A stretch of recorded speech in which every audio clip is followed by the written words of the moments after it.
ওং শ্রী গণেশায় নমঃ। ওং নমঃ শিবায়। তো বন্ধুরা, আমি আমার ভিডিওতে খুবই সংক্ষিপ্ত আলোচনা করতে চলেছি।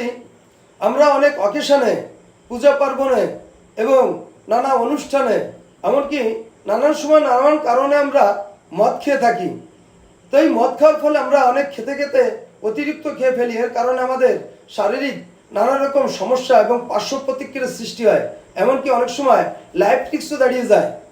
তো এই মদের নেশা থেকে সম্পূর্ণরূপে মুক্তি পেতে এবং মদের নেশা দ্রুত নষ্ট করতে এবং কাটাতে আমি একটি টোটকার কথা আলোচনা করতে চলেছি। যদি কোনো ব্যক্তি ওই নেশাগ্রস্ত ব্যক্তিকে কিছু পরিমাণে ফিটকিরি জলের সঙ্গে গুলে ওই নেশাগ্রস্ত ব্যক্তিকে খাইয়ে দিতে পারে, তাহলে কিছু সময়ের মধ্যে ওই ব্যক্তির নেশা কেটে যায় এবং লাইফ রিস্ক থেকে মুক্তি পায় এবং শারীরিক পার্শ্ব প্রতিক্রিয়া নষ্ট হয়ে ওই ব্যক্তি সুস্থ হয়ে যায়। তো বন্ধুরা, এই ছিল আমার এই ভিডিওর মূল সংক্ষিপ্ত আলোচনা। নমস্কার।